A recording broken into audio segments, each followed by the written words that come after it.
All right, ladies and gentlemen, this is Griffin Murphy from DocSports.com coming at you with a free college football play for tomorrow, November 23rd, 2024. This matchup is between Penn State and Minnesota. Before I get into this breakdown, I want to recap last night's 8-unit loser. So, Tomlin, I don't know what the hell game you were coaching yesterday because that was not you. You were one of the best head coaches ever, let alone right now in the NFL, ever. You were one of the best. You let Kevin Stefanski make you look like an absolute fool. Your play calling was atrocious. Warren should have been done after the first half. You gave him his opportunity. The kid did nothing. He got blown up in the backfield play after play after play. Every time Najee got the ball, he blew up a couple, 3-4 yards. He did what he needed to do to set the team up for first down conversions. Instead, on second and 5s, we're throwing the ball, or we're bringing Justin Fields out to run some type of sneaky play. It was all bad coaching. It really was. It was a snowy game. It was a brutal weather type of game. So the atmosphere definitely, I could put that into take, but at the same time, I'm not going to do that because Pittsburgh is Pitt.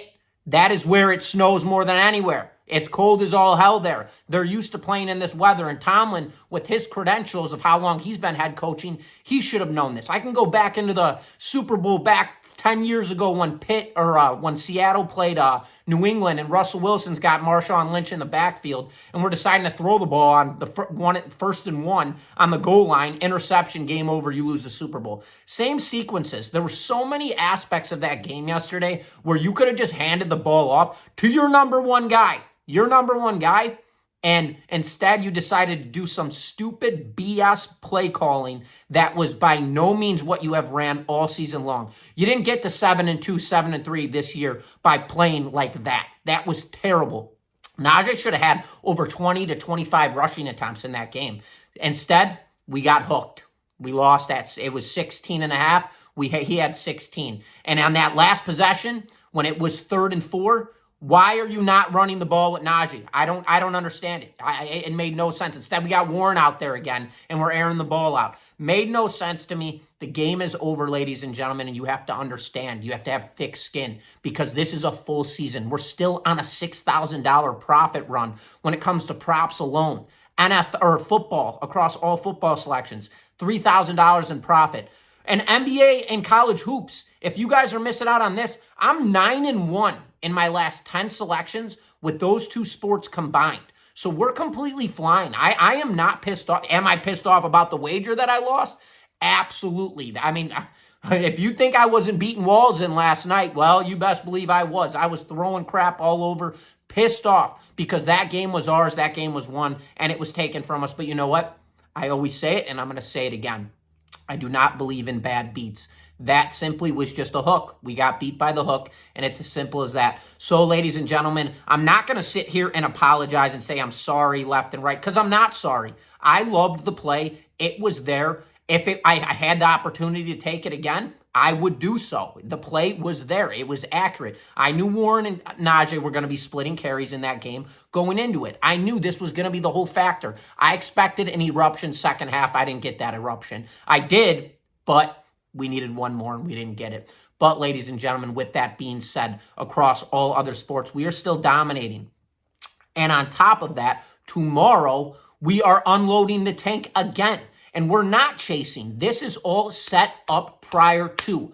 We know these selections from Monday, Tuesday. I mean, me personally, I have my selections circled up. Monday, Tuesday night at latest. I know which games I'm going with. So I already knew going into that game, Najee, he was going to be the guy I was going to keep my eyes on all week long until that line came out. And when that line came out, boom, busted it. I expected it to be at 18.5 plus. We got it at 16.5, got beat by the hook. We're letting it go. It's done. And that is why I am back right now giving you guys this free play that I absolutely love. Want to jab this free play winner for you guys right now. And then tomorrow, college football, currently 1-0 when it comes to my 8-unit play of the years.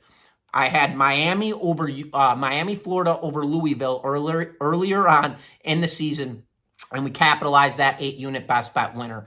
On Sunday of our most recent last Sunday, 7-unit best bet on the Chicago Bears, +5. They nearly won that game outright. I've got 3 plays on Sunday. I've got 2 plays tomorrow. One of the games is going to be a complete, absolute blowout. And then the other game is going to be nitty-gritty. Let's lock down, ladies and gentlemen, because we are going to capitalize this weekend and get it all back. And if we don't, guess what?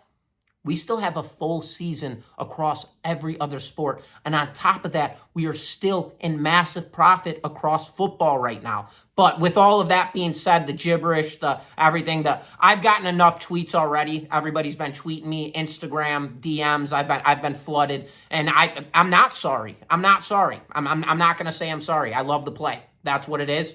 We came up short, but guess what? We're coming back and we're dialed in, locked in for the weekend, ladies and gentlemen. So if you want to jump on board, do so by all means. But if not, I completely understand. Took the loss. It was a big loss. For me personally, 5 dimes down the drain, just like that. So with that being said, ladies and gentlemen, let's jump into this free play. Let's jump into this weekend. Let's cash some heavy tickets. Get this cash bankroll back and start rolling again, as we have continuously rolled all season long across all sports. Now, jumping into the free play. Let's do it. So, we've got Penn State laying 11.5 at Minnesota with the total sitting at 45.5. Penn State comes into this game 9-1 on the season under head coach James Franklin. We've learned a few things about Penn State over the course of the season. One thing in particular, Drew Aller's performance. Drew Aller and James Franklin, they have 2 things in common. Ohio State owns them, and they simply can't win the big game. They should punch the ball down the throat or down this Minnesota's defense throat all game long. With Singleton and Allen in the backfield, these are arguably 2 of the best 1-2 running backs in the entire nation. By explosiveness, bounciness, speed, burst, you name it. These guys are elusive. Aller, he should have no issue throwing the ball against Minnesota secondary. Singleton and Aller will be the workload in this game. In my eyes, we are going to be looking at a smash mouth football game. These going deeper right now. Where does this take us now? If we already know that Aller and Singleton, they are going to be the 1-2 backs and they are going to drive. Where does that take us? Clock management. On the other side of the thing, what do we know about Minnesota's offense? Well, they put 21 points up against UCLA. Their defense, trash. It's okay. 25 points against a very overrated Illinois team.